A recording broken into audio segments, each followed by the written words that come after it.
आज आमच्या प्रहार संघटना आहे बच्चू बोकडे यांची, त्यांच्या वतीने आम्हाला तुमचे सत्कार करायचे. 4-5 दिवसापूर्वी आम्हाला तुमच्या मुलाची बातमी कळली आणि आज आम्ही तुमच्याकडे आलो. आज तुम्हाला काय माहिती आहे का आज सगळे लोक फादर डे म्हणतात. लोक फक्त स्टेटसवर व्हॉट्सअपला याच्यावर टाकतात का फादर डे बाप, पण आमच्या दृष्टीनं आज खरे आदर्श बाप तुम्ही या पोरांचे. आज ह्या तिन्ही अपंग पोरांना लहानपासून मोठं करणं हे कोणाचं हे आजच्या जमान्यात सोपी गोष्ट अजिबात नाही. त्यांच्यासाठी हे आम्ही स्वतः आता शाळा इथं नाही पुढं करेल माहिती पारनेर तालुक्यामध्ये डोकेश्वर टाकले त्यांनी सांगितलं तिथं जर काही जखमी झाल्या नाही का इथून इथं फोन आला का आपण लगेच तिथं जायचं, पेट्रोलला पैसे राहत नव्हते. या आजच्या आमच्या डोळ्यासमोरचे खरे आदर्श बाप, खरे आदर्श म्हणजे आज आपण एका बाजूला पाहिलं बाप मला पोरं मारून टाकतो, पोरग आपण मारून टाकतं, संपत्ती पैसा. एखादं पोरग जर मतिमंद अपंग झालं तर चांगले पैशावाले पोरं मारून टाकलं डायरेक्ट, विचार नाही करते मागचा. पण आज तुम्ही या परिस्थितीत म्हणजे या पोरांना एवढं वाढवलं शिकवलं, म्हणजे आमच्या हे जे चांगलं आहेत ज्यांना हात पाय सगळं दिलेलं आहे त्यांना हे सगळं कळायला पाहिजे. आता तुम्हाला काय तुमचं ते परिस्थिती काय सांगा.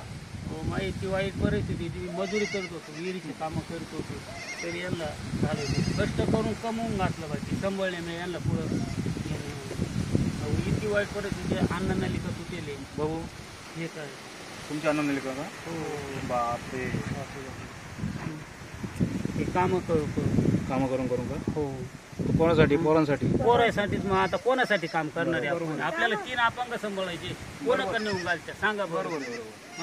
लोक कोणी मदतीला येत नाही, बाकीच्या मदतीला येत नाही कोणीच नाही. सरपंच, ग्रामसेवक, आमदार, खासदार कोणीच नाही येतं, कोणीच येईल नाही माझ्याकडे किंवा जिल्हा परिषद सदस्य कोणीच नाही. त्यांना विचारा तेच कळते झाले. आमच्या बाजून माणूस मला पुढे पाठी वाचता येत नाही, पुढे गेलो तर मला काही हे नाही. पोलीस आम्ही जरी आलं तरी मावलं लटलट कापतो, कधी गाठच नाही ना, प्रसंग नाही ना, कधी आपलं काही कामच ना. कोणी सरपंच काही ग्रामसेवक काही मदत काही करू काहीच नाही. ग्रामसेवक ना अजूनपर्यंत येऊन नाही पाहिले, ग्रामसेवकनी बघितलं नाही अजून, सरपंच पण आमदार साहेबांनी. आता आम्ही आमच्या संघटना येतो ना आदर्श बाप म्हणून नमस्कार करतोय. तुमच्याकडनं ऐकून घेतो, सगळे मंत्री बच्चू बोकडे ना तुमच्याकडे मांडतो, अधिकाऱ्याकडे मांडतो, तालुक्याच्या अधिकाऱ्याकडे मांडतो आणि ज्यांना या पद्धतीने आम्ही तुम्हाला जेवढं होईल तेवढं संघटनेच्या वतीने सहकार्य करतो. तुमचा आदर्श अनेकांनी घ्यावा असं. तिकडे बघा